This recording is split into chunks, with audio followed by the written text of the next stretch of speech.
Bueno, entonces vamos a hablar sobre lo que es la multicanalización y la división de tiempo. Pero entonces nosotros tenemos más temas con los cuales, pues digamos que podemos trabajar. Nosotros habíamos quedado de hacer un desarrollo, en este caso, ¿sí? De lo que es pues tenemos varios temas aquí apilados. Esperen un segundo.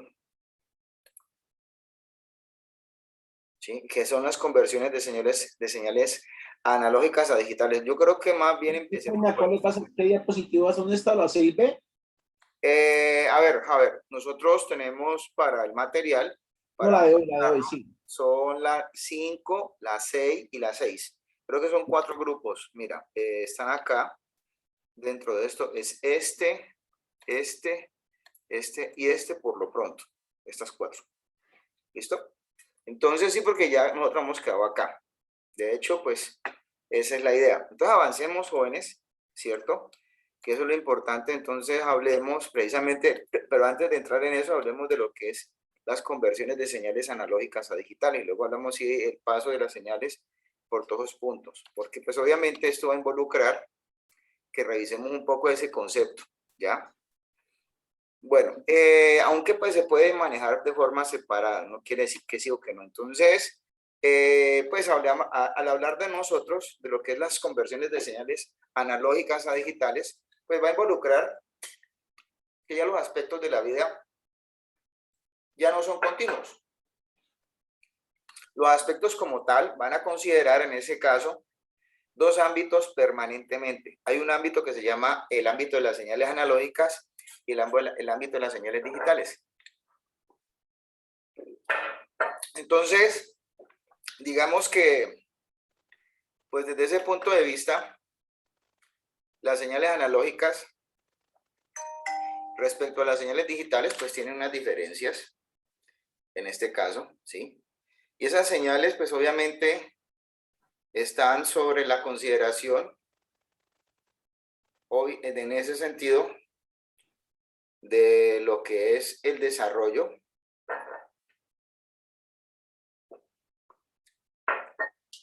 de la definición y trabajo de todo lo que hoy funcionalmente es movido por las mismas señales y lo que ellas representan al final de esto, que son los datos.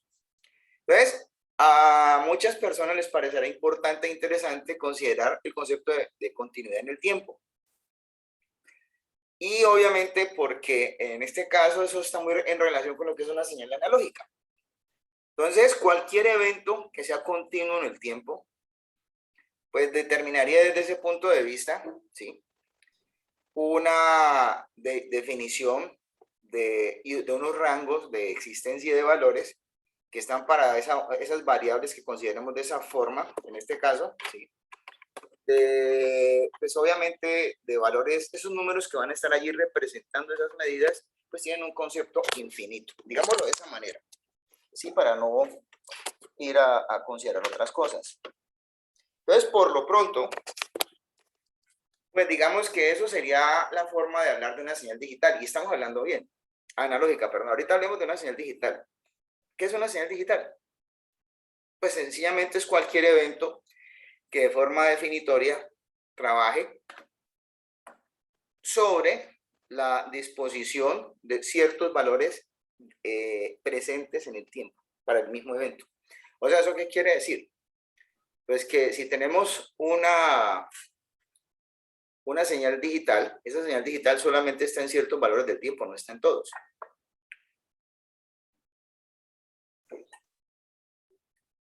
Pero formalmente una señal digital tiene una pequeña característica, y es que solo existen ciertos valores de amplitud y tiene un número finito de valores de amplitud. Entonces, esas son las diferencias entre lo que puede ser una señal analógica y una señal digital.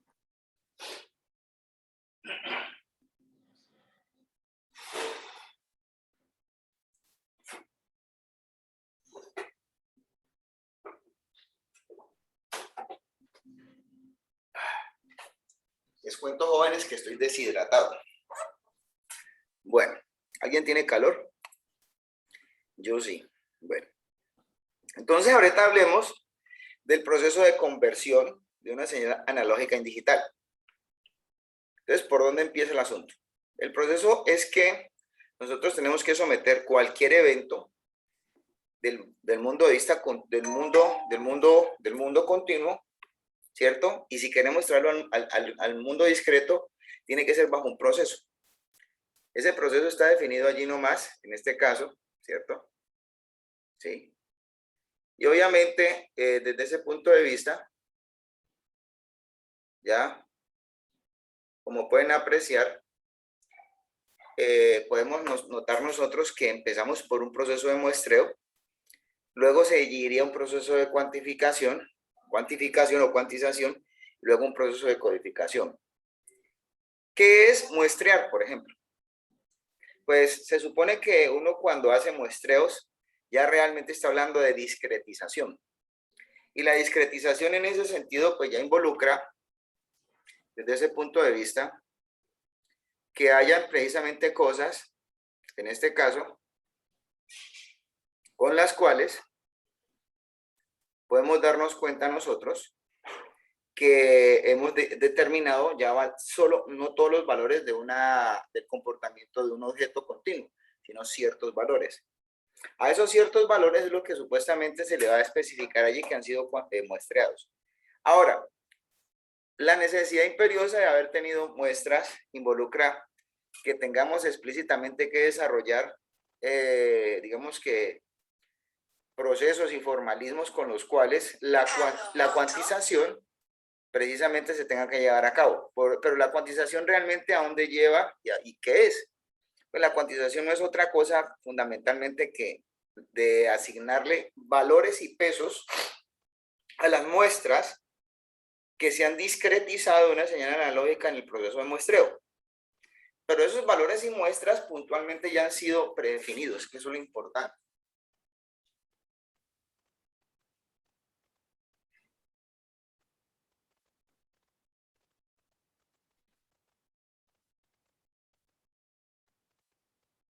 ¿Tienen alguna pregunta hasta acá?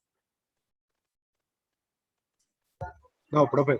Bueno, entonces, posteriormente, después de que se lleva a cabo ese proceso de esa cuantización, entonces nosotros inmediatamente entramos en el detalle de ver cómo hacer con esas expresiones de esos valores cuantificados, cómo podríamos codificarlos. Entonces, el proceso siguiente sería codificar.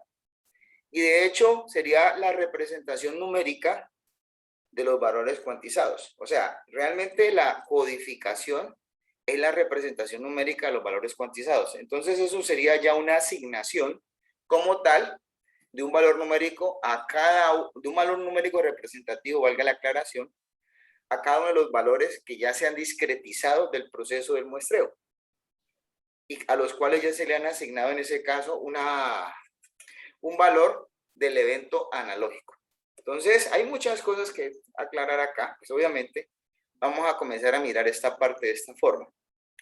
Miren acá que precisamente se está mostrando, con base en este gráfico, ¿sí? Esta es una señal cualquiera, a la cual se le han prestado o se le ha muestrado en este punto, en este punto, en este punto, en todos estos puntos.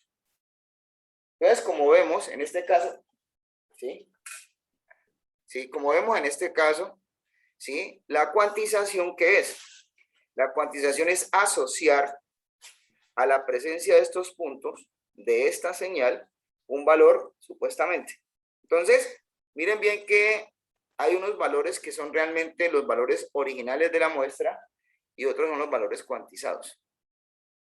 La codificación vendría siendo lo que se usaría para representar formalmente, en este caso, la presencia como tal, ¿sí? De esos valores en una tabla de asignación. ¿Sí? Entonces, ¿cómo sería eso? Pues empecemos a explicarlo. El muestreo. Realmente, si alguien quiere preguntarse cómo es un proceso de muestreo de un evento continuo, pues obviamente un proceso de muestreo de un evento continuo se debe de llevar a cabo por un dispositivo que sea capaz de hacerlo, que inmediatamente sea capaz de introducir en él el evento continuo, que para nosotros en este caso son señales, y obviamente mezclarlo de una manera idónea con algo que permita sobre él hacer un proceso de muestreo. Entonces, si nosotros estamos hablando de muestrear una señal continua, entonces probablemente necesitemos un proceso de muestreo de acuerdo al comportamiento de una señal, que en este caso podría ser a nivel de frecuencia, que es básicamente lo que uno puede considerar para poder repetir a ciertos momentos o a ciertos periodos la toma de las muestras. La salida de esto, ¿qué es? Son básicamente unos valores en los cuales esa señal toma una representación a nivel de valores. Entonces, el muestreo ideal, pues obviamente, en este caso el muestreo instantáneo, involucra básicamente muchas cosas. Aquí, por ejemplo, tenemos la misma señal, ¿cierto? En el dominio del tiempo. En el dominio de la frecuencia, esa señal se muestra así. Esta es la señal de muestreo, que son pulsos que se van repitiendo cada cierto periodo. Y estos procedimientos en el dominio del tiempo son estos, y en el dominio de la frecuencia son estos. Entonces, cuando básicamente esto comienza a mezclarse de forma idónea entre lo que es señal de información y señal de muestreo, pues tenemos nosotros en el dominio del tiempo esta parte, y en el dominio de la frecuencia vamos a tener esto, en este caso. Si notan un poco, ¿sí? Si ven, pues obviamente hay como una correspondencia entre lo que es analógico y entre lo que es digital, entre lo que es el dominio del tiempo y el dominio de la frecuencia. Ahora, ¿quién de ustedes sabe cómo hacer para que uno desde el dominio del tiempo pase al dominio de la frecuencia? ¿Qué hay que hacer?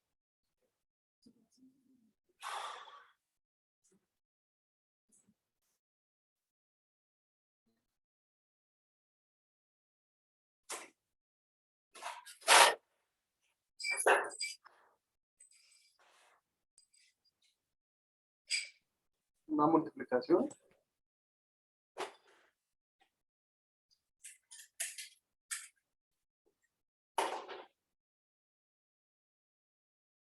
No, yo creo que vamos más allá. ¿Qué hay que hacer para pasar del dominio del tiempo a Transformado, señores de Fourier, profe. ¿una qué? Una transformada, ¿dónde está el de Fourier? Una síntesis de Fourier. Sí, señor. Esa es la realidad, porque yo no puedo hacer una multiplicación y ya. Realmente lo que hay que hacer... ¿Perdón? ¿Aló? Bueno. Digamos que para pasar del ámbito del dominio del tiempo al dominio de la frecuencia hay que hacer una transformada de Fourier. ¿Ya? Entonces, pues lamentablemente alguien me va a decir, bueno, ¿y eso cómo así? No, pues es un modelamiento matemático con el cual nosotros lo que hacemos es determinar la presencia de posibles señales, ¿sí?, que son componentes de una frecuencia fundamental que se van a dispersar por todo el espectro. Entonces, eso sería la situación. Ahora, miren cómo sucederían las cosas, ¿cierto? Aquí está la señal muestreada en el dominio del tiempo. Esa es la señal muestreada en el dominio de la frecuencia. Pero, si ya la forma es extraer la frecuencia fundamental y no ninguno de sus armónicos, porque estos son armónicos, ¿cierto? Armónicos son múltiplos de la frecuencia fundamental. Entonces, si nosotros queremos hacer eso, ¿qué tenemos que involucrar para poder extraer la componente de frecuencia base? Pues sencillo, lo que hay que hacer es usar un filtro. Y convencionalmente tiene que ser un filtro idóneo para el tipo de señal que estamos manejando. Pues si estas son señales de frecuencias bajas, lo mejor sería usar un filtro pasabajos. Entonces, obviamente, pues con eso se podría nuevamente recurrir a recuperar la señal original, tanto en el dominio del tiempo como en el dominio de la frecuencia. Entonces, ahora vienen unos aspectos con los cuales hay que comenzar a considerar y a jugar dentro de este juego de lo que es el concepto de la digitalización. Por ejemplo, en este caso, como pueden apreciar, aquí tenemos nosotros la señal normal, ¿cierto? Muestreada, producida en el dominio del tiempo, acá está en el dominio de la frecuencia. ¿Qué pasaría si yo le dijera a él, no, mira, tómale más muestras de las que convencionalmente se le toma.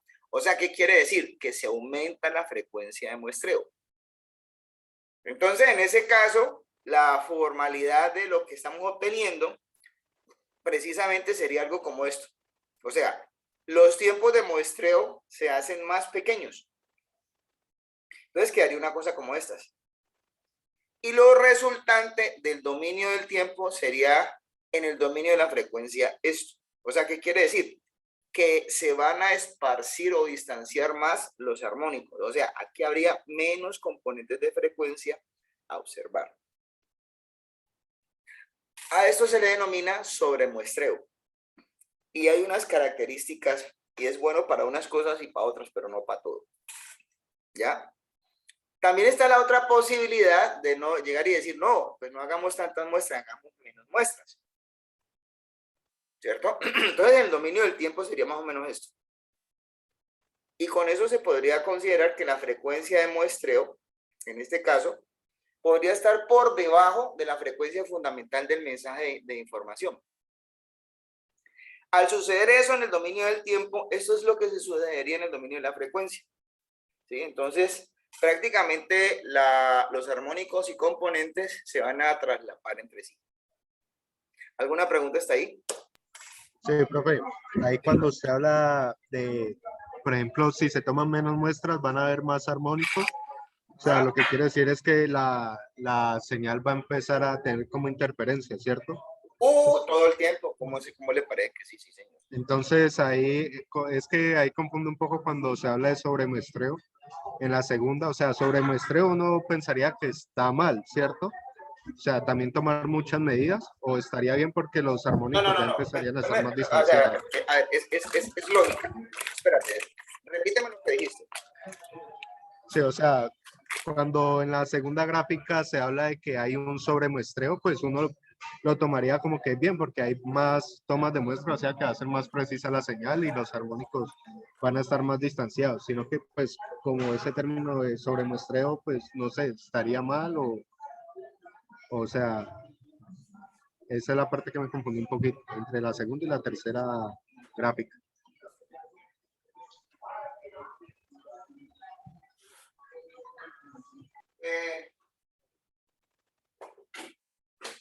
Sí hay un pequeño inconveniente. Ya hay un compromiso en este caso.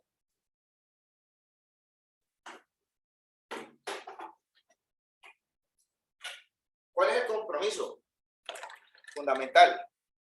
Pues hombre, nosotros no podemos usar, o sea, el concepto es que nosotros vivimos amarrados de un concepto matemático, ¿cierto? Ese concepto matemático me determina a mí, pues, que si yo lo uso de forma idónea, ¿sí? O sea, entonces podría obtener los datos de una forma muy sencilla y simple. Entonces, fíjate que aquí hay un pequeño problema. ¿Cuál es el pequeño problema? Si yo uso la no debida frecuencia de muestreo para, obviamente, producir un proceso de digitalización, entonces lo que voy a considerar es que voy a obtener muestras demasiado espaciadas en el dominio de la frecuencia. Entonces, ¿cómo reconstruyo esto? Porque si yo hago o uso una frecuencia por debajo de la frecuencia del mensaje, produzco mucho ruido realmente. Entonces, ¿qué es lo que hay que hacer? Pues la respuesta es muy simple. Básicamente, para que haya una mínima frecuencia de muestreo, entonces, entre frecuencia y frecuencia, tiene que haber un compromiso. O sea, tiene que haber una consideración que determine que entre ellas hayan bandas de guarda, separaciones. La primera cosa. Y la segunda cosa es que el criterio de la frecuencia de muestreo, como mínimo, sea mayor a 2 veces la frecuencia del mensaje. No a 30, ni a 40, ni a 50 veces. Pues digamos que hay números que lo permitirían hacer. En este caso. Pero ¿a dónde podríamos llegar con todos estos resultados? Sin que haya traslapes, porque es que nuestro problema es que no haya traslapes. Nosotros tenemos que cumplir es con esta ecuación. O sea, la frecuencia mínima de muestreo, eso lo dijo un señor Nyquist, en este caso, eso se llama el criterio de Nyquist. Y obviamente esto se cumple para cualquier sistema o mecanismo de señales en el ambiente, para todos. Porque no he visto en este caso otro que sea diferente.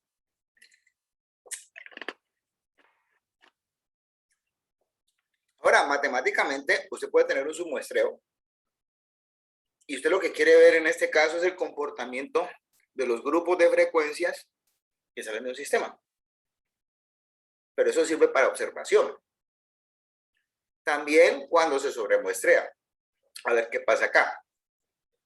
¿Cierto? Porque eso es para observación. Pero realmente en la vida real, prácticamente hoy en día el criterio de Nyquist se aplica en el sentido práctico de esta manera. No sé si con eso queda como más claro el asunto. Ahora, pues estos son ejemplos de muestreo en señales. Por ejemplo, un canal telefónico tiene un ancho de banda de 3.1 kHz. ¿Sí entendieron de dónde lo saqué?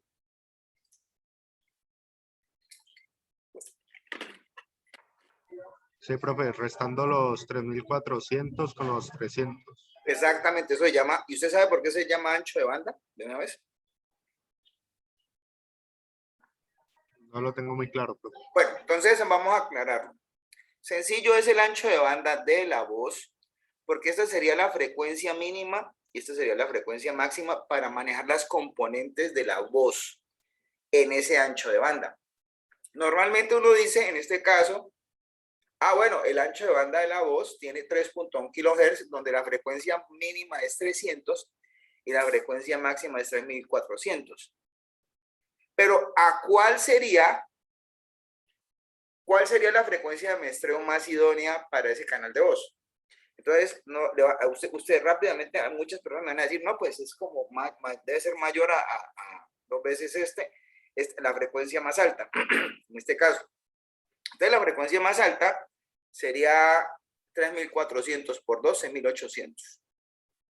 Digamos que ahí podría estar correcto en aplicación por el concepto, pero realmente, para poder nosotros considerar la estabilidad del manejo y el procesamiento de las señales, habría que dejar unos espacios.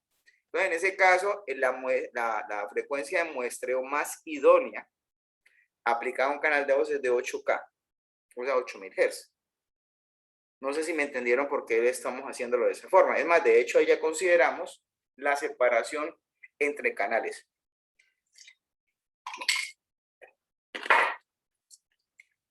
Porque en los sistemas, nosotros estaremos manejando canales, no digamos que todos montados sobre la misma frecuencia, sino que pueden estar canales sucesivos. Yo puedo tener un canal en 0, otro en 4, otro en 8, otro en 12 y así sucesivamente a niveles de frecuencia. Bueno, entonces ya con eso dispuesto,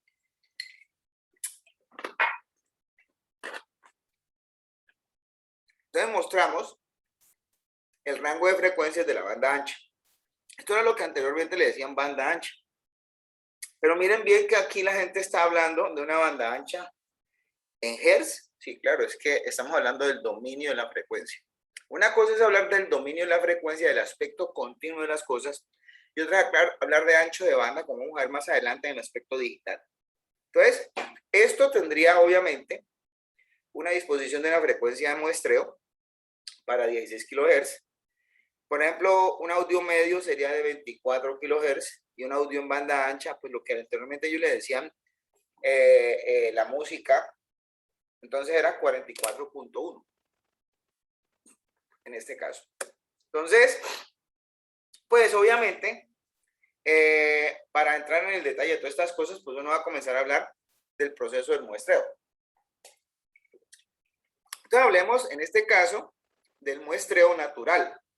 Miren bien lo que está pasando acá, porque resulta que nosotros vamos a exponer la misma señal a diferentes tipos de señales muestreadas. Entonces, si notan un poquito, esta es la señal en el dominio de la frecuencia, el tiempo, perdón, y esta es la señal en el dominio de la frecuencia. Esta es una señal en el dominio del tiempo. ¿Cómo se llama esta señal?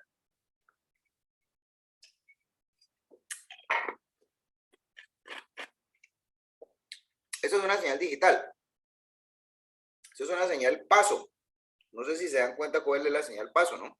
O sea, la señal paso básicamente pues habla de que ella vale 1 para cuando pues obviamente los tiempos o los valores supuestamente, ella se está repitiendo todo el tiempo.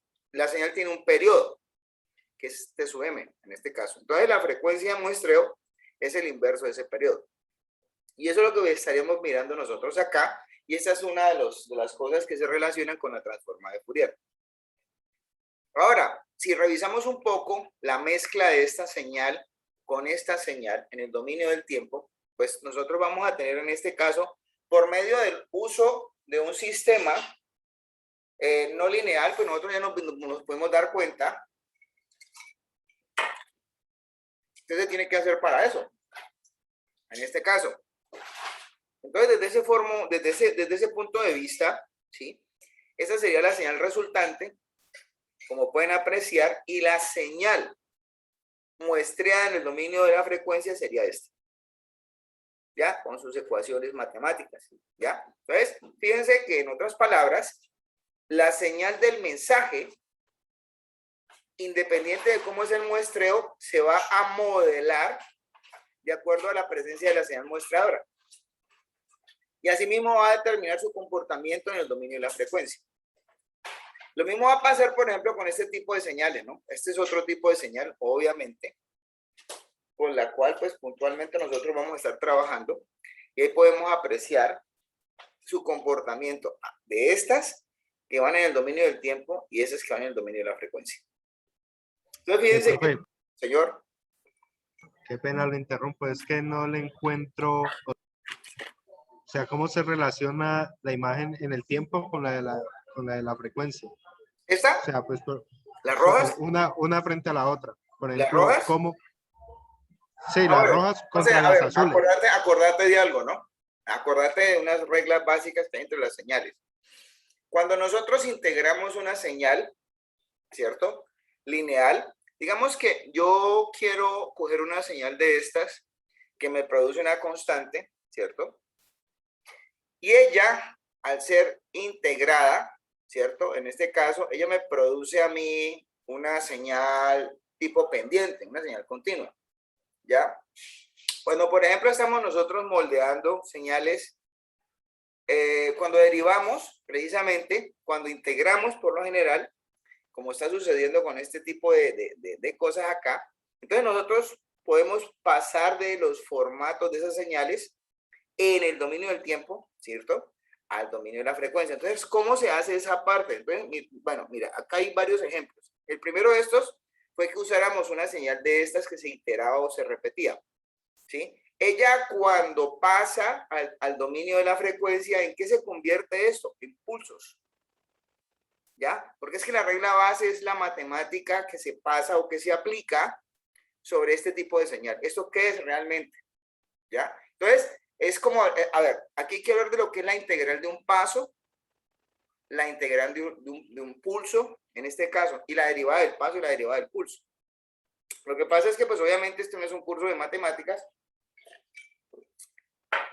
pero lo que estamos diciendo nosotros es el efecto práctico de la aplicación del mismo concepto, ¿ya? Nosotros cogimos aquí una señal de estas y al pasar al dominio de la frecuencia se convirtió en pulsos. Entonces, ¿qué tuvo que haber pasado acá? Pues por lo general acá tuvo que haber habido un modelo, un proceso, un modelo matemático que tuviera que coger esta señal y ponerla de esta forma. ¿Ya? Entonces, si eso es así, ¿qué tipo de mecanismo tiene que hacerlo? ¿Ya? Entonces recordemos que hay algunas señales que cuando uno las integra, pues obviamente, por ejemplo, yo estoy integrando una constante. Entonces, si yo por ejemplo integro una constante, me da la señal tipo rampa. Si tengo un paso, en este caso que son una señal constante, me da la señal tipo rampa. Si tengo la señal diente de sierra, por ejemplo, al integrarla puedo considerar obtener otra señal. Creo que, no sé si ustedes ya han visto esa parte, ¿no? ¿Ya? Sí, no sé si quieren que lo expliquemos o... ¿Aló? A ver. Sería una vez explicarlo, profe. Integral de un paso, de una señal paso. Mira, sí creo que una señal paso, de paso UDT. Esto es UDT. Me parece que es que ustedes no han visto eso, ¿cierto? En este caso. Es lo mismo que la escalón, ¿no, bro? Sí, claro, es que de eso estamos hablando. Pues eso tiene que ver precisamente con, vamos a ver si de pronto nos encontramos algo. Porque eso son características de las señales y de los sistemas. Ya, acá lo que estamos haciendo nosotros es pasando, pues obviamente, ese tipo de cosas, ¿sí? Y determinando, por ejemplo, cómo es precisamente su comportamiento. Por ejemplo, esta es la señal pulso, que supuestamente, pues esto implica que ella básicamente vale 1 en t igual a 0 y 0 en otro caso. ¿Ya? Entonces, esta es la señal que supuestamente es de duración infinitesimal, pero de energía finita, ¿cierto? Entonces, cuando yo integro produzco un paso. Cuando integro un paso, produzco una rampa. Y cuando integro una rampa, produzco una curva. Cuando derivo la curva, consigo la rampa. Cuando derivo la rampa, consigo el paso. Cuando derivo el paso, consigo el pulso. Ya me acordé. Ese es como básicamente lo que estamos diciendo acá. Mira, acá está precisamente lo que estoy hablando. Esa es la señal UDT, ¿cierto? Esta es la señal de escalón unitario. Si quieren, básicamente, pues, les puedo de pronto mostrar hacia lo que pasa es que pues no lo traía preparado. Pero entonces, cuando yo esta señal, obviamente, pues, quiero obtenerla, en este caso, ¿qué es lo que tengo que hacer? Integrar un pulso. ¿Sí? Cuando derivo el pulso, pues, en este caso, pues no obtengo esta. Si integro el pulso, obtengo esta. Si derivo esta, consigo el pulso. Y así sucesivamente, ¿no? En este caso. Bueno, eso es esta, por ejemplo, ¿ya? Esta es la señal pulso unitario, ¿sí? Pero esta es una señal como la que tenemos nosotros acá en la diapositiva, en la cual se va repitiendo, ¿no? ¿Ya? Bueno, ¿cuál es el otro concepto que nosotros tenemos asociado a esto? Es que en las ventanas de tiempo de estas señales pasan unos ciertos pedazos de la señal. Eso es lo que estamos haciendo nosotros para capturar y tener en cuenta los valores de la señal que estamos muestreando. ¿Ya? Entonces,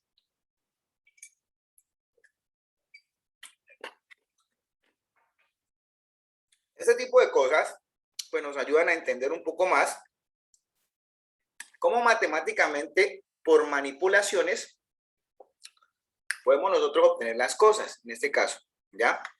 A ver, yo les muestro, me parece que esto debe tener las gráficas acá. Esto es básicamente, mire, esto por ejemplo una señal diente de cierre es una señal que se puede iterar en el tiempo. Y hay procesos que precisamente lo hacen, ¿no? ¿Ya? En este caso. Por ejemplo, aquí está precisamente la función de la cual yo les estoy hablando, ¿no? O sea, para poder que esas cosas pasen, o sea, para yo pasar de un dominio a otro, pues yo necesito tener lo que se denomina una función de transferencia. Y esa función de transferencia, aplicando yo entre sus extremos, entre sus puertos, precisamente como la que tenemos acá, un tipo de señal, pues ya tener una especificación de salida. En este caso, ¿sí? Bueno. Entonces, digamos que para nosotros, pues, el manejo acá, ¿sí? Pues no dista mucho lo que estamos, o sea, no es que no está distando nada. Entonces, ¿qué estamos haciendo? Nosotros ya estamos mezclando señales. ¿Por qué las mezclamos? Porque idóneamente las señales a las cuales queremos muestrear, pues les estamos aplicando diferentes tipos de señales para ver sus comportamientos, ¿ya? Entonces, este es un tipo de muestreo. Este es un tipo de muestreo con un pulso plano y sostenido. Por ejemplo, con las resultantes, ya en este caso. Entonces, ¿cuál sería el mejor punto a muestrear? ¿Cuál sería la mejor señal a muestrear? Pues va a depender de nuestras características y de nuestro proceso muestreador. Entonces, en ese caso sería muy importante escoger el circuito de muestreo más idóneo, porque es que resulta que estas matemáticas nos hablan a nosotros de considerar cuál es el mejor esquema electrónico de muestreo. Porque es que realmente, de forma directa, esto tendría que ir a mostrarse en circuitería y en hardware. ¿Ya? Ahora, avancemos y se van a dar cuenta de cómo se va a dar el resultado. ¿Cómo se hace la cuantización? Pues la cuantización se va a desarrollar de acuerdo a la forma en cómo pues queremos nosotros, como quien dice, tomarle fotos a la señal presente. Entonces, según eso, en este caso, ahí tenemos básicamente la señal muestreada, ¿cierto? Entrando a un bloque de estos y sacando una señal cuantizada. Entonces, ¿qué es lo que nos entrega a nosotros? Valores. ¿Sí? Estos puntos de estos valores. Ahora, la cuantización, después de que se muestrea, fíjense bien, va a ofrecer algo. Resulta que yo tengo predefinidos unos valores y unos valores que me entregan las muestras. A la distancia que hay entre el valor ofrecido y la muestra, se le dice error de cuantificación. ¿Ya? Porque básicamente, pues, ¿qué va a suceder? Las muestras van a tomar el valor más cercano, o mejor dicho, las muestras van a asumir el valor más cercano referencial que se haya definido. Supongamos que yo tengo un valor de 1 y 2, pero a mí me dio 1.5. ¿Cuál pongo o cuál cojo?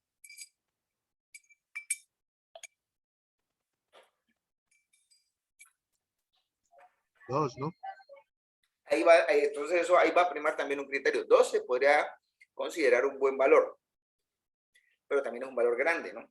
Entonces, en ese caso, los intervalos de cuantificación, ¿sí? Y los valores de cuantificación no deben hacerse tan grandes. Por ejemplo, entre 1 y 2, yo colocaría 1.25, 1.5, 1.75 y el mismo 2.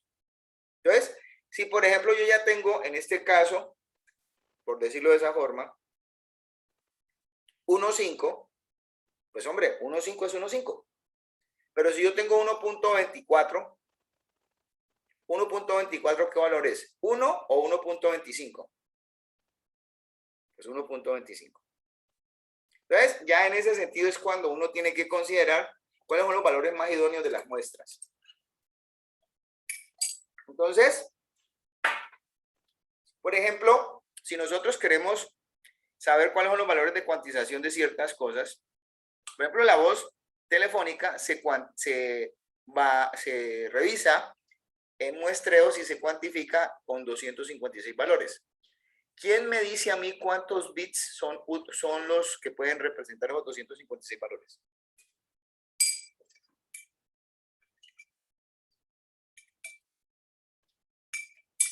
¿Quién? ¿Quién es capaz? ¿Entendieron la pregunta? Si no estoy mal, son 5 bits. No, señor. Ve, son 8. así es. 2 a la 8 son 256. En este caso, sería básicamente considerar que el número posible de valores con simplemente un bit y la combinación que se hagan sobre él, se pueden obtener los 256 valores. Y eso va a suceder con la voz telefónica, ¿cierto? Y también con el concepto del manejo del audio, que ya no se hace, en este caso, ¿sí? Entiendan una cosa, a ciertos valores de cuantificación. Ahora, hay un pequeño problema con la cuantificación. Por ejemplo, ustedes se han podido dar cuenta que cuando estamos manejando MP3, ustedes han conocido el MP3, ¿cierto? ¿Saben qué es el MP3? Sí, profe. Bueno, ustedes han tenido la posibilidad de comparar en el MP3 lo que es la calidad. Yo les voy a decir lo siguiente. Cuando estuvimos con el cuento de montarle música a los celulares, entonces nosotros tenemos que montarle a los celulares cancioncitas no tan pesadas. Entonces, digamos que pues uno le puede montar el celular como un tono que pesara 64 bits, 96 bits, y pues ahí sonaba la cancioncita, ¿cierto? Pero resulta que si a uno le gustaba la rumba y la cosa y montar bien la canción, entonces la forma de muestrear la canción para el tamaño tendría que ser mucho más alto. Entonces, ¿qué quiere decir esto? que con base en la forma en que se muestrea, la calidad del sonido aumenta, pero el tamaño del archivo también aumenta. Espero me entiendan. ¿Sí entendieron lo que acabé de decir? O sea, ¿qué quiere decir? Que yo, por ejemplo, para tener un sonido de calidad en MP3, por ejemplo, yo tendría que usar un MP3 de 128. Uno por debajo de 128 ya es realmente malo en cuanto a calidad. ¿Sí entendieron todos? Sí, profe, creo que el mismo principio aplica con las imágenes, ¿no? También. No, claro. Es que ese es el pequeño problema de esto. Pero ¿sabe cuál es el problema, joven? Que es que usted dice, yo no quiero 128, yo quiero el siguiente nivel. Si usted aumenta la calidad, pues tiene que saberlo aumentar. Porque usted de 128 puede pasar a 144, a 192, a 224, 256, a 300, bueno, y así sucesivamente. Entonces, eso involucra que se infla la condición del tamaño de la información que usted está manejando. ¿Está claro para todos? Entonces, cuando nosotros estamos hablando, en este caso, de este tipo de cosas, pues también tenemos que entender, ya avanzando a otro paso, de la codificación. Esto nosotros vamos a tener acá un trabajo, ¿no? Entonces, la codificación va a hablar precisamente de la forma de representar esos posibles valores sacados de la cuantificación y mostrarlos en un formato en el cual se vean como información digital binaria, en donde cada dato de esos va a representar a cada muestra definida con un tamaño de m bits, por ejemplo. ¿Ya? Entonces, ¿qué es realmente eso? Pues tomar esos valores y darles, digamos que significancia numérica, y eso es todo. Entonces, ¿cómo se maneja la codificación? Pues la codificación asigna un valor numérico, código digital binario, pues a cada uno de los valores que se están manejando en la discretización de la cuantificación. ¿Sí? Entonces, la forma de representar esos valores se hace a través de un código digital binario, que él tiene que cumplir con una relación que es un n igual a 2 a la m, en donde ese m es el número de bits con los cuales nosotros tenemos que cumplir esa relación. Entonces, obviamente, uno puede tener números para asignación de un código, ¿cierto? Que no necesariamente van a estar en relación directa con el valor real de la señal original. Entonces, digamos que si se puede considerar una señal normalizada para su codificación, entonces nosotros los valores reales se van a recuperar, se van a poder extraer en un proceso de conversión ya no de analógico a digital, sino de digital a analógica. Y eso se denomina a veces un proceso de desnormalización. O sea, ¿qué hace uno allí? Normalmente hacer una multiplicación por una constante y de pronto, o no, la posible suma o resta de una componente de corriente continua o de directa. ¿Ya? Entonces, acá, por ejemplo, estamos viendo en una tabla resumida, en este caso, todo lo que son los efectos de tener muestras de frecuencias, frecuencias de muestreo, bits por muestra, velocidades y más o menos lo que pesaría el almacenamiento en megabytes de 3.5 minutos de cada cosa. Entonces, por ejemplo, miren bien lo que vale o lo que pesa a nivel de ocupación de memoria una voz telefónica. Mire lo que pensaría uno que en este caso se hace con la voz de banda ancha y el audio medio. Y además de eso, pues precisamente pues van a estar los valores más altos. Entonces, fíjense que todo esto involucra que uno tenga conceptos. Es más, de hecho, la música, cuando uno está trabajando con ella, involucra precisamente márgenes de calidad y alta definición, que normalmente son asequibles a través de mecanismos más costosos. Entonces, ya con esto, pues vamos a mencionar otros esquemas de otras cosas. Por ejemplo, hay una cosa que se llama la modulación por pulsos codificados o por codificación de pulsos. Esto se llama PCM. El PCM, ¿por qué lo estamos mencionando acá? Porque el PCM fue un concepto que se usó para digitalizar precisamente la voz en los primeros sistemas digitales del mundo, que fueron los sistemas telefónicos. Entonces, ¿por qué se hacía esto? Porque se necesitaba pasar las muestras continuas de los sistemas telefónicos a esquemas discretos que tenían las centrales de conmutación y telefónicas que ya están en estas épocas. Ahora, ¿cuál es la idea? Pues si hay un proceso de muestreo, cuantificación y codificación, pues también debe existir, esto es en el extremo transmisor, en el extremo receptor debe existir el proceso de codificación y de recuperación de los posibles valores, en este caso. Hay dos tipos de modulaciones, se habla de la modulación delta y la modulación PCM diferencial adaptativa. Bueno, ¿tienen preguntas hasta acá? En este caso. No, profe. Bueno, entonces ya hablamos de esa parte. Entonces, ahorita comenzamos a determinar cómo se hace la multicanalización. Entonces, sobre la multicanalización, en este punto, vamos a hablar precisamente de ese esquema que se relaciona entre el PCM y obviamente los tiempos. Entonces, como pueden apreciar acá, ¿cierto? Aquí tenemos un circuito de comunicaciones en el cual, por un lado está el transmisor y por el otro lado está el receptor. Estos bloques grises que están acá son bloques de multiplexación, en donde tanto transmisor como receptor para comunicarse usan un solo canal de comunicación. Entonces, en este caso, ¿de qué estaríamos hablando? Estaríamos hablando de que al sistema, por ejemplo, multiplexor de transmisión le llegarían unas ciertas señales. Estas ciertas señales son estas, en este caso. ¿Ya? Entonces, como podemos ver, ¿cierto? Las ciertas señales están llegando de un lado a otro al multiplexor para considerar el cometido de llevarlas a esta parte que están acá y mezclar en el tiempo lo referente a los intervalos y a cada uno de los valores de cada muestra de cada señal. Entonces, por ejemplo, aquí debe estar el valor T1, ¿sí? El valor del T1 de las señales de F sub 1. En el T2 el valor de obviamente, pues lo que vale la señal que está acá verdecita, T3 y así sucesivamente. Entonces, ¿cómo se recupera la señal? Entonces, las señales se ve que se están transmitiendo por un solo canal a donde se les asigna a ellas intervalos de tiempo.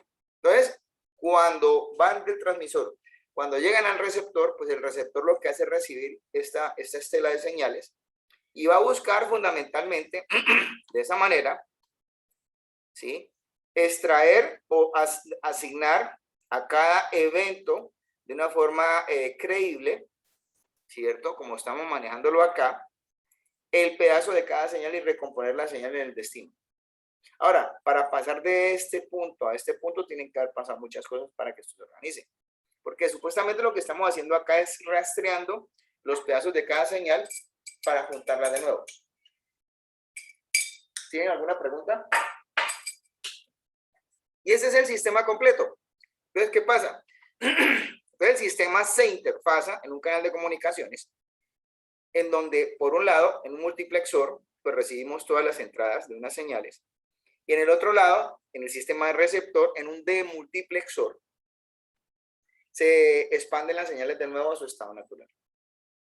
Entonces, en este caso, pues obviamente eso se va a suceder, pues dependiendo de la forma en cómo pues esos particionamientos también se vayan a dar. Entonces recordemos que hemos hablado de la existencia de señales y esas señales pueden estar en múltiples canales, o sea, a manera de multicanalización, en donde se supone que en el dominio del tiempo las señales están siendo muestradas.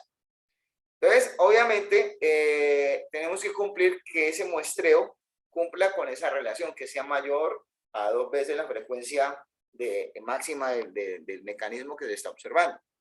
Entonces, miren acá que también se están mezclando valores discretos de las mismas señales y se están multicanalizando en un multiplexor, ¿sí? Entonces, el sistema receptor recibe las mismas señales y desde ese punto de vista lo que hace es reconstruirlas de cuenta de volver a considerar cuánto cuesta cada señal. ¿Ya? Y aquí tenemos el sistema otra vez completo, donde se supone que entran unas señales por un extremo y debe salir la misma señal por el otro extremo, como pueden apreciar. Bueno, entonces, ¿qué pasa? Pero bueno, eso pasa allí, pero ¿qué pasa dentro del sistema internamente. ¿Cómo es que pasa? Supuestamente que al sistema llegan todas estas señales y deben de salir acá ciertas cosas. Pues eso va a depender en este caso, como repito, de los valores que se esté manejando acá, ¿cierto? Entonces, ¿acá qué se está manejando? Pues en diferentes intervalos de tiempo van a estar resultando diferentes tipos de muestra, y esos diferentes tipos de muestra, en este caso, pues para el cometido de esto, ¿sí? Se pueden llevar a un cierto punto del esquema y formar una sola señal, en este caso de salida.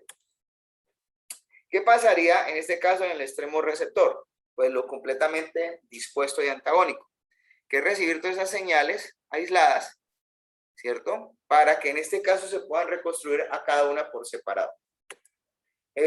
Digamos que eso es bien importante hacerlo porque pues cuando estamos llevando a cabo estos procedimientos, hay que recordar que esta es la parte de transmisión y esta es la parte de recepción. Normalmente en la parte de recepción está la obligación de extraer de nuevo la señal a través de mecanismos tipo pulso, como pulsos pasabajos. ¿Preguntas hasta acá?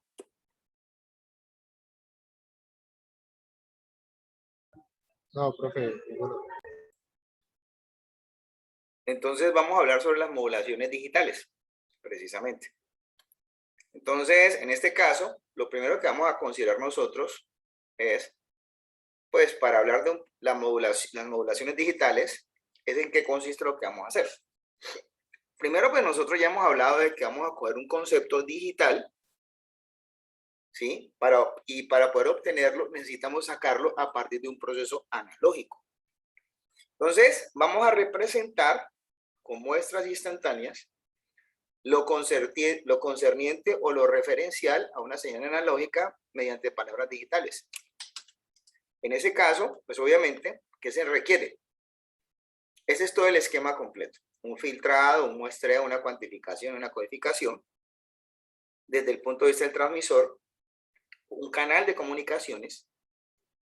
Y desde el punto de vista del receptor, pues necesitamos un decodificador y un esquema de filtrado. En ese caso, pues obviamente, pues el filtrado pues tiene que ser paramétrico, ¿no? Digamos que nosotros vamos a filtrar voz. Acá, por ejemplo, estamos hablando de considerar el filtrado de la voz comparativamente hablando entre hombres y mujeres, como pueden apreciar, y los anchos de banda en los cuales vemos que se agolpan o se aglomeran más el rango dinámico de la voz de cada persona. Díganme ustedes, ¿cuál sería entonces el ancho de banda a tomar allí realmente?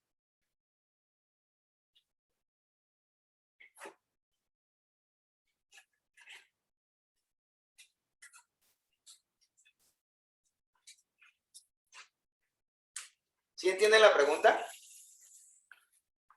Según el análisis que tenemos ahí.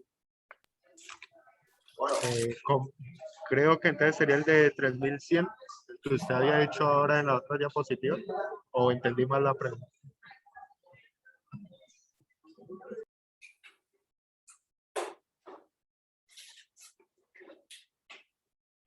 A ver, pues ahí tenemos en este caso, como tal, precisamente el ancho de la respuesta del canal de voz. Y esa es la interpretativa que le estamos dando precisamente a la consideración de la voz humana. Es un canal de voz, por ejemplo, como lo pueden ver ustedes ahí, está definido, en este caso, entre frecuencias bajas, ¿sí? Y esas frecuencias bajas pueden estar alrededor de unos 300 Hz a máximo unos 3.4 kHz. En donde sobre ese ancho de banda que estamos precisamente mostrando aquí, o sea, en este caso, este sería como el concepto de frecuencias que estamos manejando nosotros acá. O sea, esto es lo que necesitamos.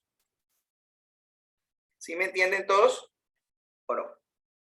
Entonces, ya con eso definido, pues nosotros ya podemos saber en este caso cuáles serían específicamente las frecuencias de muestreo que podemos usar. Entonces, ¿cuál sería la frecuencia de muestreo allí? Fíjense que si nosotros viviéramos en un mundo de cantantes,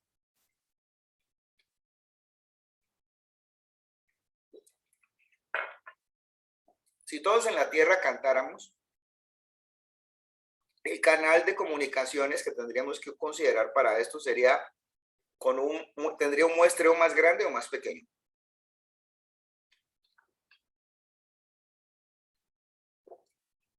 Muestreo más grande, ¿no? Claro, precisamente porque resulta que, pues yo en estos días estaba hablando y estábamos comentando algo acerca de las voces de los cantantes. Los barridos de frecuencia que básicamente tienen la voz y las clasificaciones, precisamente. O sea, normalmente, pues para poder hacer esto, tendríamos que considerar, pues, gente normal, ¿no? Porque no todos cantamos, ¿ya?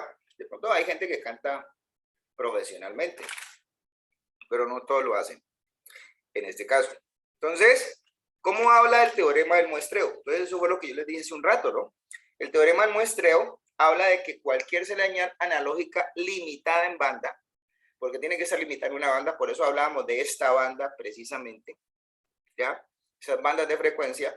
Entonces, se va a representar por muestras, pero siempre y cuando las muestras que se van a tomar sean a 2 veces la frecuencia máxima de la señal. Y eso lo dijo el señor Nyquist. Ese es el criterio de Nyquist. Espero que nunca se les olvide. Entonces miren acá precisamente lo que está pasando, perdón, disculpen, sobre cada cosa, ¿no? En este caso. Y lo que produce precisamente pasar del espectro del dominio del tiempo al dominio de la frecuencia, fundamentalmente. Y las cosas que van produciendo fue más o menos lo que dijimos hace rato, con base al muestreo, al sobremuestreo y al submuestreo. Entonces, de ahí en adelante, pues si nosotros sabemos considerar esa parte,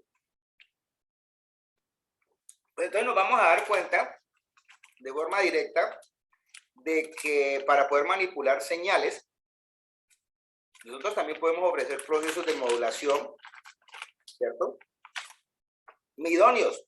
Digamos que si nosotros quisiéramos considerar la expresión de ciertos valores discretos a partir de valores normales, entonces también, así como hacíamos con la modulación AM, FM y PM, pues también lo podemos hacer con las modulaciones digitales, en este caso, ¿ya?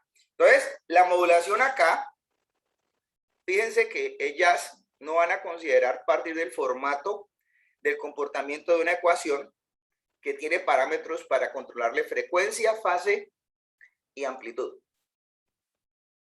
Porque acá el proceso va a ser o va a variar de acuerdo al parámetro que convencionalmente estén considerándose por definición a cada tipo de señal. Porque es que no es lo mismo hablar de un concepto de modulación analógica o un concepto de modulación digital. Para nosotros ahorita es vital conocer la forma en cómo nosotros vamos a ubicar las muestras. Fíjense que nosotros consideramos bajo una especificación de que nosotros teníamos que a las muestras espaciarlas en una determinada cantidad, ¿cierto? Y obviamente nos estamos dando cuenta de que, por ejemplo, el espectro de la voz humana, si ustedes notan aquí un poquito, el espectro de la voz humana que está siendo muestreado. Esta que está acá es la frecuencia de muestreo que se le aplica al espectro de la voz humana. A ver, ¿cada cuánto suceden esas muestras? Si yo, por ejemplo, tomo el inverso de la frecuencia de muestreo, voy a denotar que cada muestra aparece cada 125 microsegundos. ¿Sí entendieron lo que acabé de decir? ¿O no? ¿Aló? Sí, profe. Eso es claro, ¿cierto? Entonces, digamos que uno de los principales problemas también que nosotros nos íbamos a encontrar acá era lo de la cuantización, fundamentalmente, en este caso. Y obviamente, pues de las situaciones con las cuales estamos nosotros considerando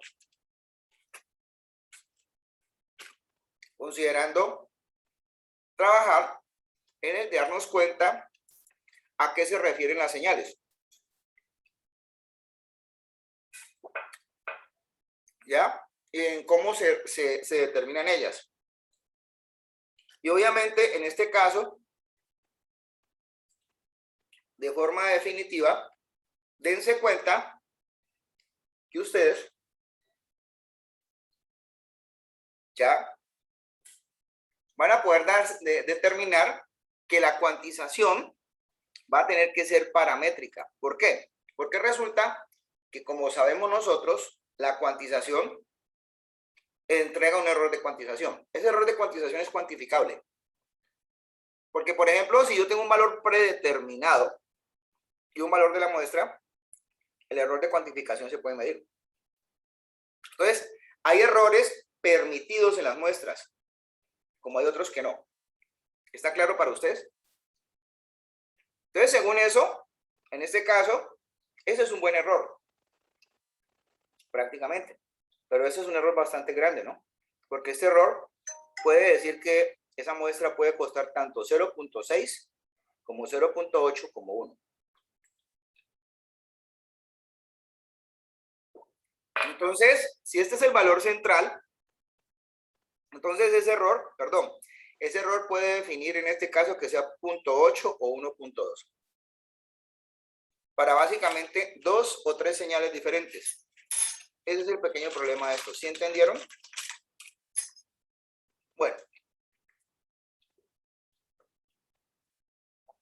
Pero resulta que la cuantización se tiene que ajustar paramétricamente. De hecho, para poder cuantizar y poder llegar a estos valores y obviamente poder hacer una descriptiva mejor de lo que se está trabajando, se usa la ley de la cuantización. Ahora, digamos que lo que consideramos nosotros es definir los pasos de cuantización y los valores de las muestras. Porque fíjense que pueden haber en este caso muestras muy seguidas en ese sentido y unos pasos de cuantización completamente definidos. Aquí tenemos plazos de cuantización definidos entre el 0 y el 7 para ambos extremos del eje. Pero los valores de las muestras van entre -1 y 1, ¿cierto? Entonces, ¿qué nos va a decir esto? Pues que obviamente, según la disposición de esto, vamos a tener unos valores tanto positivos como negativos, como pueden apreciar, según la disposición técnica que tengamos en la codificación. Ya, porque yo tengo que trasladar los valores de las muestras. Lo que pasa es que en este caso, ¿de qué tenemos que considerar? Pues que idóneamente esto no se mezcle. Es más, de hecho, antes de avanzar a la siguiente diapositiva, la ley de la cuantización tiene que ver con un concepto que de pronto no está aquí mezclado. Voy a yo denominarlo acá, la ley de la cuantización. Denme un segundo. Cuantización. Perdón. Cuantización. ¿Listo? Y el compandor. ¿Ves? Lo que pasa es que en este caso, esto, bueno, ¿alguien ha escuchado el término compandor? ¿Alguien lo conoce?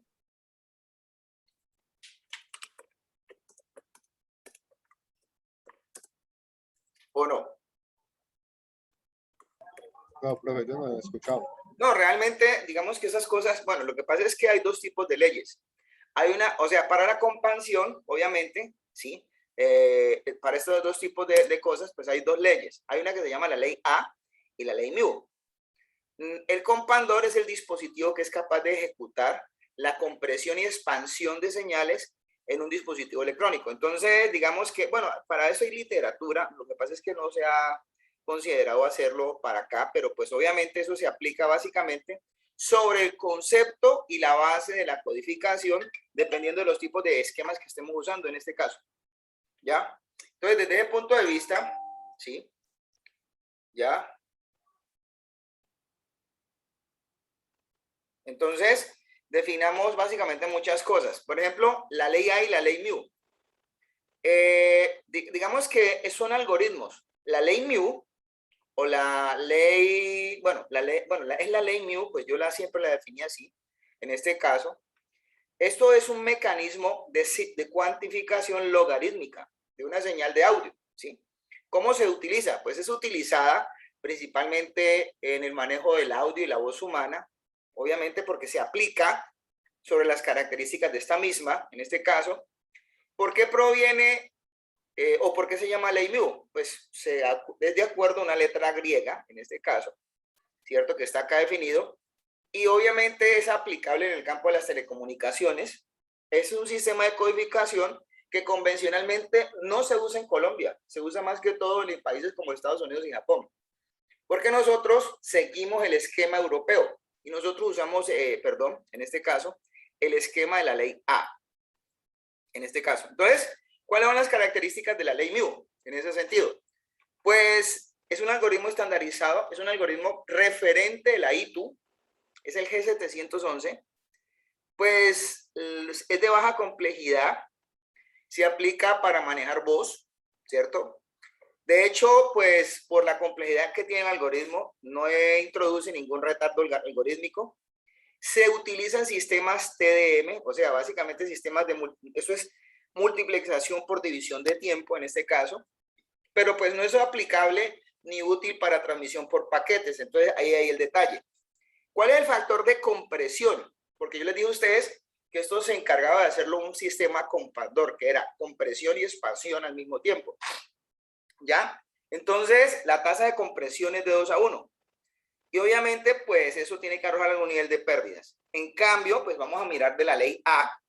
Pues la ley A es un sistema de cuantificación logarítmica, pues también aplicado para señales de audio y de voz, que habitualmente, pues se usa en este caso, ya, también para lo mismo, para la voz humana en ese caso, y se estandariza en el G711 también, y es similar a la ley mu. Entonces, es un algoritmo que, repito, este es de la misma familia de estándares de la ITU, tiene las mismas cosas realmente en este caso, pero pues finalmente la ley mu se utiliza en Estados Unidos y Japón, porque resulta que los esquemas que se están manejando allá de tramas son de 1.55 megabits por segundo, o mejor dicho, 1.544 megabits por segundo, mientras que en Europa y los que siguen el sistema europeo son de 2 megas o 2048 kilobits por segundo. Entonces, esa es la ley A. O sea, ¿cuáles son las consideraciones? En ley A, pues obviamente el algoritmo se plega a tramas o multitramas de datos que tienen 2 megas, 2.048 kilobits por segundo o 2048 kilobits por segundo. Eso es lo que normalmente acá se conoce como un E1. Mientras que en Europa, mientras que en Estados Unidos y Japón usan el esquema 1544 o 1.544, ya, megabits por segundo, ¿ya?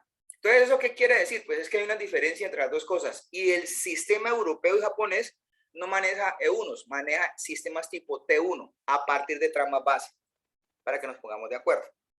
Entonces, esa es de las cosas que precisamente menciona este tipo de asuntos que tenemos acá, en este caso. Entonces, esas son las diferenciaciones. Entonces, son la tasa de compresión que básicamente porque usan una tasa de compresión 2:1 y son aplicables de acuerdo al estándar que adopta cada país. Entonces, ¿cómo llegamos a la velocidad de los canales? Entonces, presten mucha atención porque de aquí en adelante ya todo esto se vuelve este asunto. Y ya vamos a hablar de lo que se define como ancho de banda. Entonces, por ejemplo, si yo quiero trabajar con 8000 muestras por segundo y 8 bits por muestra, mi velocidad de canal, ¿cuál es? Pues es la cantidad de muestras por la longitud de palabra. 8 por 8, 64 bits por segundo. Entonces, ya con eso definido, pues obviamente, pues ya sabemos nosotros que si queremos mandar o manejar velocidades, en este caso, en estos esquemas de canal, para manejar voz, esos canales tienen una velocidad de 64K. ¿Está claro para todos? Bueno. Sí, profe.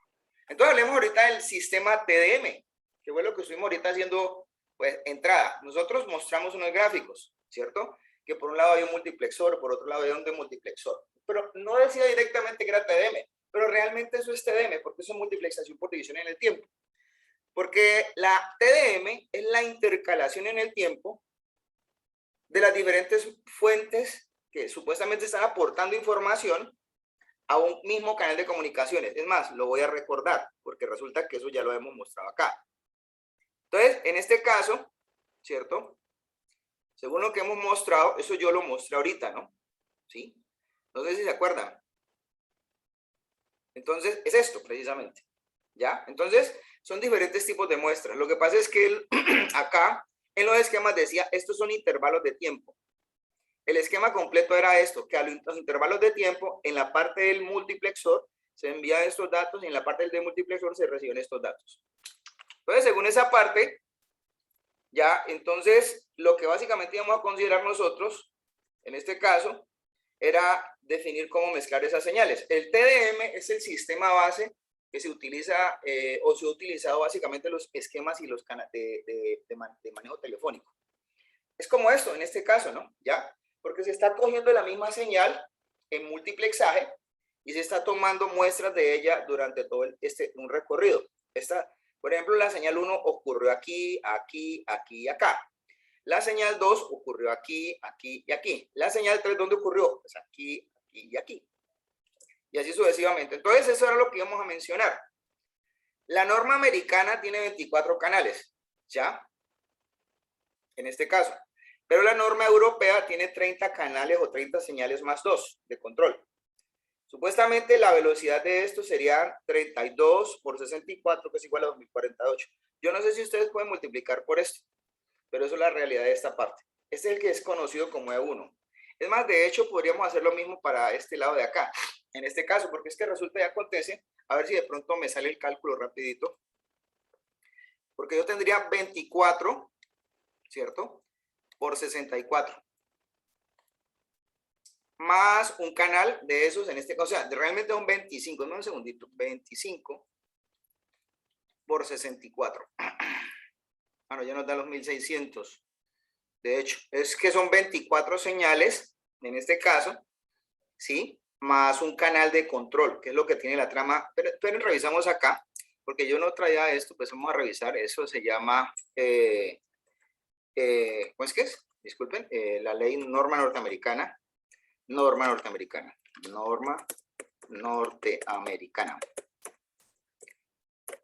Velocidad de canal.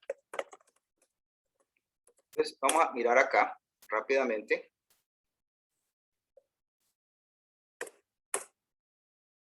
Entonces, aquí debe estar. Pero aquí está sacando la norma de televisión, ¿no? En este caso. Pero esa también se puede mirar acá. Ese gráfico también es ilustrativo, ¿no? Porque fíjense que aquí está mostrando precisamente lo que estamos diciendo. Está mostrándome a mí, desde ese punto de vista, lo que está pasando con la consideración. Lo que pasa es que aquí la señalización no es precisamente para un sistema tipo T1, es para un sistema tipo E1, porque si este tiene, en este caso, 32 canales, entonces básicamente le está alineando más muestras, en este caso. Ya, vamos a mirar acá. Aquí está, por ejemplo, la jerarquía de multiplexación completa. Esta sí sería bueno que de pronto le tomaran en cuenta, porque esto sucede para Europa y esto sucede para Japón y Estados Unidos. Lo voy a traer acá. Esto supuestamente lo voy a copiar. Voy a ver si lo dejo aquí en las diapositivas y actualizo esta diapositiva. En este caso. Entonces vamos a subir esto que está aquí. ¿Cierto? Y lo voy a pegar aquí abajito.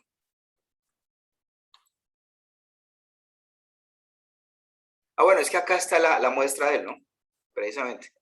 Es lo mismo, ¿no? En este caso. ¿Ya? Aquí. Lo vamos a introducir acá. Insertamos aquí una diapositiva.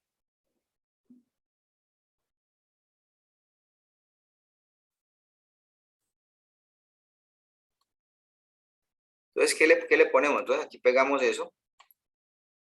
¿Ya? Y esta es la estructura, digamos que de jerarquización, ¿cierto? ¿Sí me están entendiendo todos allá? Sí, correcto. ¿sí? Listo. Entonces esto normalmente se usa en telefonía. Entonces pongámonos de base. Fíjense que si yo, en este caso, utilizo un concepto base de un canal de 64K y me voy por la escogencia del sistema europeo, miren bien lo que va pasando a medida de que los niveles van evolucionando. Uno pensaría que el sistema europeo es más rápido que el americano-japonés. Y miren lo que está pasando. El europeo y el americano arrancan en estos dos niveles, tanto en un E1 como un T1 o un Digital Signal nivel 1. Eso quiere decir DS. Si yo, por ejemplo, mezclo 4 canales y hago una multiplexación, yo tendría aquí una tasa de 8.448 y si mezclo 4 de acá, tendría una tasa de 6.312. Pero eso es un T2 y esto es un E2. Si yo sigo al siguiente nivel, que es el E3, el siguiente nivel E3, aquí no me mezcla, sino 4 veces este canal. Y acá me lo toma por 7 y acá por 5. Entonces, las velocidades de un T3 y un DS3 con respecto a un E3 son más altas, técnicamente hablando, ¿sí? Porque, por ejemplo, vamos a subir, bueno, por el lado más bien del T3, en este caso, porque resulta que por este lado, pues son más o menos equiparables. Pero por este lado, si vemos y notamos que ya el E3 es más alto que el E3 y el T4 es más alto que el E4. Prácticamente lo dobla. ¿Sí notan esa diferencia, no? ¿Sí están viendo ustedes allá? Sí, profe. Claro, Pero entonces entonces, ahí el E5. señor, no, pues obviamente el E5 le va a llevar una ventaja altísima porque es que acá los grupos de multiplicaciones por 4 acá van escalando. Es más, Pero, de hecho, esto es lo que se hace en transmisiones, por ejemplo, en los sistemas de SDH. Lo que pasa es que hoy en día, en este caso, ¿sí? Ya no es todo plesiócrono. Es más, de hecho, pues acá íbamos a ver precisamente eso. Esto es lo que sucede en una estructura de trama de datos para supuestamente un sistema un sistema europeo que utiliza un T1. Aquí, por ejemplo, se coloca los valores de sincronía y control y aquí señalización. ¿Y quiénes cargan la información pura? Los intervalos de tiempo que almacenan información desde el 1 hasta el 15 y del 17 hasta el 31. Entonces, fíjate que eso, ¿cuántas veces lo puede hacer uno? Las veces que usted quiera. Lo que pasa es que esto, para poderlo hacer mucho más eficiente, pues toca multiplicarlo muchas más veces desde el concepto el punto de vista digital. Entonces, una trama, uno la vuelve una multitrama, que es lo que estamos mostrando acá, en este caso, ¿ya? Entonces, eso es lo que básicamente pues se encuentra uno en todo lado, desde el punto de vista conceptual, ¿cierto? Miren acá precisamente el mapeo de lo que son esas velocidades. Es más, de hecho, por ahí un mapa todavía mucho mejor en este caso, porque es que uno básicamente en telecomunicaciones tiene que alinear esos sistemas. El asunto es que, por ejemplo, yo necesito alinear un sistema americano con un sistema europeo y me toca considerar una cosa que se llama un paso de traducción. Es más, este gráfico lo tenemos nosotros, ahorita se los muestro en este caso. Y el paso de traducción se requiere porque es que yo no puedo coger lo que trae una multitrama en un sistema europeo y plegárselo de un sistema americano porque no son compatibles. Entonces toca meter un paso de traducción. ¿Sí me entendieron todos? sí, profe. ¿Está claro? O sea que ahí, por ejemplo, un ejemplo sería que se fueran a comunicar, por ejemplo, de Estados Unidos con De forma Europa. directa de forma directa no se puede. Bueno, te digo, Un ejemplo, tocaría pasar por un satélite o algo así, pues que no, haga esa satélite no, por un equipo que ayude a normalizar las cosas, pero no es por un satélite. Por un satélite no, mi viejo. No, no, porque ahí sí estaríamos hablando lo que no es, en este caso. ¿Ya? Bueno, estos son temas más que todo de telefonía, en este caso, pero esto sí se puede, obviamente, pues se le puede botar el debido vapor. Obviamente, pues acá está el mapita todavía un poquito más explícito. Los T-Carriers y aquí no debería decir T-Carriers, sino los E-Carriers, que son supuestamente del nivel europeo. Mira que ellos acá, precisamente, aquí falta el T4, ¿cierto? Que básicamente va a doblar a este que está aquí. Ese dibujito sí sería chévere modificarlo. Porque es que una cosa es hablar de la norma que adoptó Japón y otra la que adoptó Estados Unidos y Canadá. Los sistemas de telefonía no son iguales, en este caso, para que lo sepamos. Profe, Señor, es que ahí tengo una confusión. Entonces, como yo leí lo del satélite, esto lo que estamos hablando va a ser cableado, o sea, en cuanto a sistemas cableados o también sistemas, se a ver, aplica a ver, a ver, a ver. antenas, a lo que O sea. sea, es que estamos hablando de los grupos de trabajo, de manejo de señales y de multiseñales y de multitramas que se producen en telecomunicaciones. O sea, los grupos o sea, lo que pasa es que, a ver, partamos de un hecho. No estamos hablando de redes de datos, técnicamente hablando, estamos hablando de telecomunicación en general, en donde supuestamente, pues nosotros tenemos para expresar el manejo de las cosas en términos de flujos de información y volúmenes de información, pues que no están supuestamente sujetos a TCP/IP. Esto es más que todo conceptos de telefonía y transporte de señales puras, en este caso de flujos de información. Lo que pasa es que allí sí juega bien ese papel.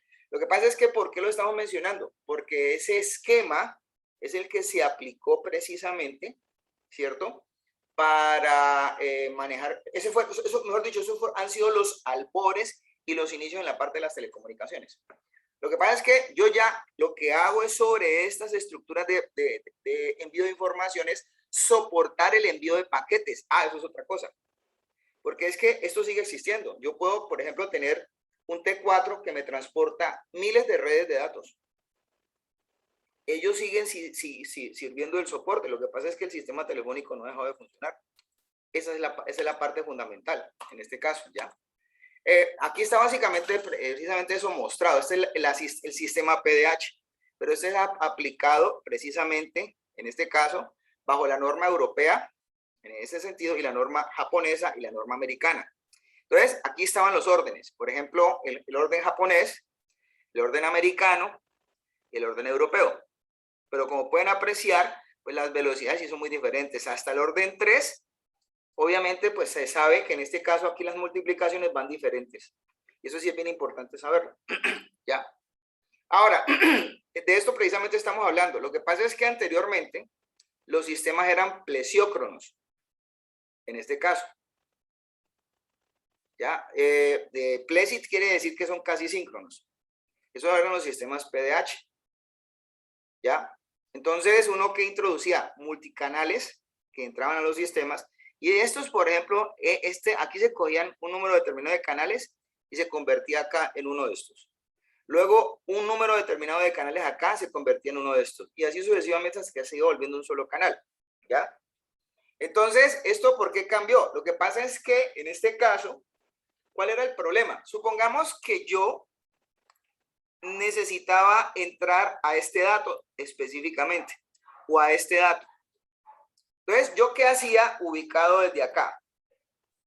Entonces, el único problema de esto es que, pues, obviamente, era ineficiente porque para poder sacar un dato, digamos que yo quiero sacar me tocaba desmultiplexar todo el factor. Hoy en día hay una solución que es SDH. Y la solución SDH es muy diferente. ¿Por qué? ¿Cómo va a trabajar esa situación? Yo ya no necesito llegar y siendo el mismo sistema SDH, ¿cierto? Entonces yo, si quiero sacar este dato, no tengo que desmultiplexar todo, sino que yo digo, entrégueme esto.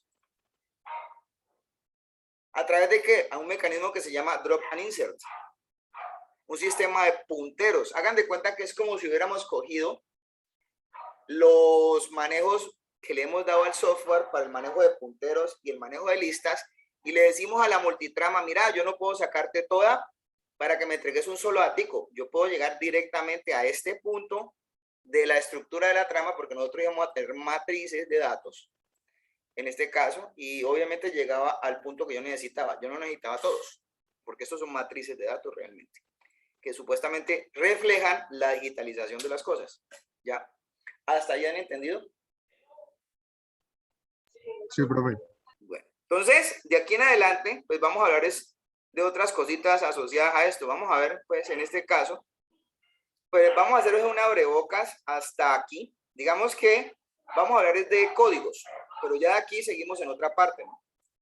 De hecho, pues los códigos, para poder nosotros llevar esto a niveles de señales en los sistemas de comunicaciones, pues necesitamos manejar unos códigos de línea que son binarios, desde ese punto de vista, ¿no? En este caso. Entonces, digamos que pues ahí existen diferentes tipos de códigos.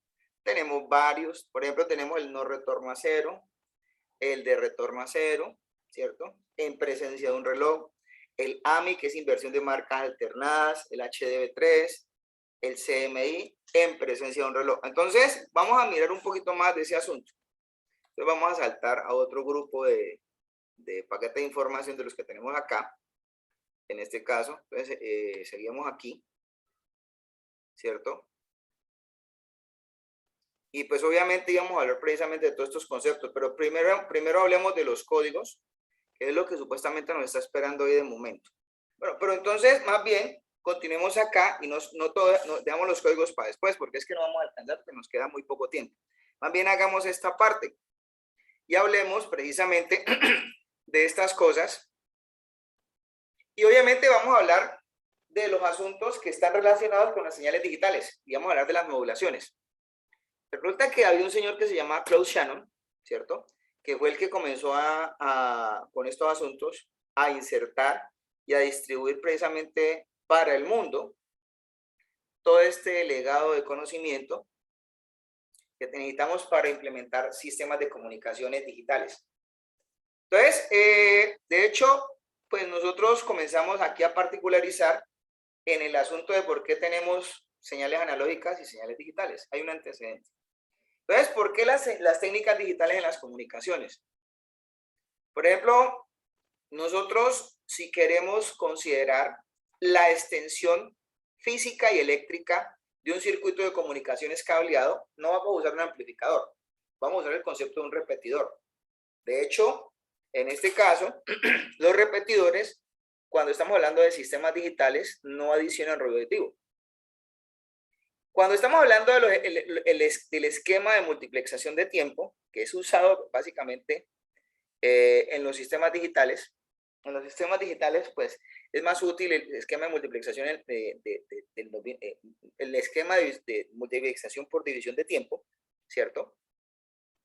Pues digamos que en aspecto alterno a lo que se usa, por ejemplo, en el ambiente analógico, que es el FDM, que es la multiplicación por división en frecuencia. De hecho, si nosotros hablamos del TDM, el TDM nos entrega características de comportamiento como que no hay ruido de intermodulación, en este caso, que eso sí lo tiene especificado el FDM. Entonces, digamos que una de las consideraciones bien importantes acá es la conversión de las señales digitales, que en ese caso, pues uno va a considerar por estas razones que son más eficientes, ¿ya? Porque van a aprovechar mucho mejor el ancho de banda. Entonces, Shannon habló de la capacidad del canal. Ahorita eso lo vamos a definir también. ¿Y qué nos dijo? Básicamente, Claude Shannon nos dijo que él nos proporcionaba un punto de referencia para hablar sobre un concepto que relacionaba la capacidad de transmisión. Y eso es lo que a uno le dice en este caso de momento, ¿qué es realmente ancho de banda? ¿Ya? Entonces, en este caso, uno puede hablar de esas tasas de velocidad, de ese ancho de banda definido en el dominio de la frecuencia, de la potencia de señal y de la potencia del ruido, y las relaciones en una sola ecuación matemática. En donde obviamente, pues esto me está diciendo a mí cuál es la tasa de transferencia efectiva de datos por segundo o de información por segundo, que en este caso van a ser bits sobre un canal de comunicaciones en un determinado ancho de banda. El ancho de banda es definido en el dominio de la frecuencia. Entonces, ¿eso qué quiere decir? Que a mayor ancho de banda de frecuencia, como es un valor directamente proporcional a la capacidad, pues mayor es la capacidad del canal. ¿Sí está claro esa parte? Bueno. Entonces, pues obviamente se hicieron análisis, o en este caso, y una de las principales cosas que comenzaron a incidir acá fue las probabilidades de error en los bits. Hay que recordar que la incidencia de un bit puede ser afectada por cualquier cosa, porque son estados. O es algo o no es algo. Entonces, desde ese punto de vista, los mejores comportamientos en estos sistemas van a arrojar probabilidades de error más o menos de 10 a la menos 9. esa probabilidad de error es un valor bastante bueno en este caso. Y obviamente me va a mostrar a mí cuál debe de ser precisamente el mejor comportamiento para usar un esquema de modulación que sea lo suficientemente útil. Entonces, la relación que me especifique a mí, la energía de bit versus, en este caso, el ruido, tiene que ser lo suficientemente buena como para yo considerar una modulación. Por ejemplo, en este caso, se compara FSK, BFSK contra PSK y PAN y QAM. O sea, esas son modulaciones ya digitales, ya vamos a ver después en este caso. Entonces, ¿qué sucede?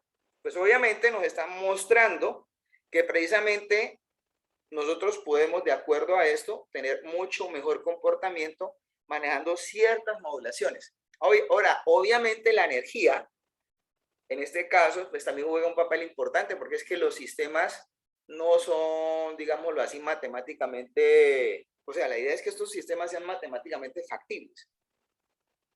Y factibles desde el punto de vista de las cosas reales, en este caso, ¿ya? Entonces, ¿cómo se puede hacer para podernos acercar a esa consideración de tener un canal de comunicaciones con una determinada capacidad de transmisión? Entonces, para diseñar una buena modulación, hay que hablar de esferas de comportamiento donde los datos de cada esfera, o sea, estamos hablando de cuadrantes, ahorita miramos esa parte, empaqueten mejor la información y mayor sea la dimensionalidad del espacio. De eso vamos a hablar precisamente después. Entonces, obviamente, pues hay en este caso modulaciones como el PAM, el QAM y el PSK, que en contraste con el FSK están muy por encima para aplicaciones en el concepto digital. Por ejemplo, cuando nosotros estamos hablando del dominio de las modulaciones analógicas, pues hablamos realmente de AM y de FM, como las útiles. Y de PM, pues no decíamos nada porque pues no se sabía para qué realmente lo íbamos a aplicar. Entonces lo echábamos de lado. En cambio acá, en el dominio digital, pues nos vamos a encontrar, pues vamos a definirlas más adelante, lo que es el esquema de modulación ASK, FSK y PSK como modulaciones base. Y de esas tres, digamos que no son como tan importantes el ASK, perdón, el FSK como la ASK, como sí el PSK en ese orden. Entonces, primero sería PSK, luego ASK y por último FSK. ¿Ya? Entonces, las modulaciones eficaces se van a basar en un concepto geométrico para ubicar los datos. ¿Qué quiere decir esto? Entonces, digamos que yo voy a hacer un pequeño ejemplo acá. Voy a mostrar una pantalla en blanco. Voy a suponer en este... pero no puedo dibujar sobre ella. Voy a hacer un pequeño ejemplo acá. Voy a insertar una diapositiva en blanco, precisamente, y vamos a sobre ella hacer un pequeño dibujo. Entonces, digamos que yo estoy hablando precisamente de considerar un sistema de 4 cuadrantes donde voy a ubicar unos datos. Supóngase que aquí ubiqué, en este caso, esperen un segundo, vamos a borrar eso. Borré todo.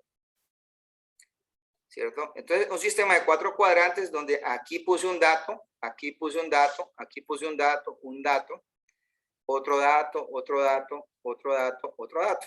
Y aquí otros 4 datos. ¿Cierto? Aquí yo tengo estos 4 datos. ¿Cuántos datos en total estoy produciendo? 6. 16. ¿Con cuántos bits creen ustedes? 4 bits. 4 bits, exactamente. Entonces aquí yo tengo la esfera. De estas esferas es que están hablando esto. Estos son los lugares geométricos. Claro que son más bonitas, ¿no? Ahora sí, bueno, es más grandecitas, ¿cierto? Estamos en las esferas. Entonces, cuando ellos me hablan a mí, precisamente de los datos especificados, ¿sí? De cada una de ellas, entonces, el dato que se lee va a estar aquí, aquí, aquí, aquí, aquí. O sea, en un cierto radio que absorbe este preciso dato. Entonces, van a caer aquí, ¿cierto? Van a caer aquí. Entonces, una modulación digital funciona así, geométricamente hablando. Esto se llama un esquema de constelaciones, en este caso. ¿Sí están entendiendo un poquito? Ya, por eso era que no quería tocar todo el tema completo. ¿Alguna pregunta hasta acá? No, profe, ninguna. Bueno, entonces avancemos un poquito. Digamos que en ese orden de ideas, ¿sí? Pues los sistemas de comunicaciones digitales, ¿cómo se componen? Se componen pues por un extremo transmisor y un extremo receptor, codificador de fuente, codificador de canal, modulador digital. El canal de comunicaciones, el de modulador digital, el de codificador de canal y el de codificador de fuente.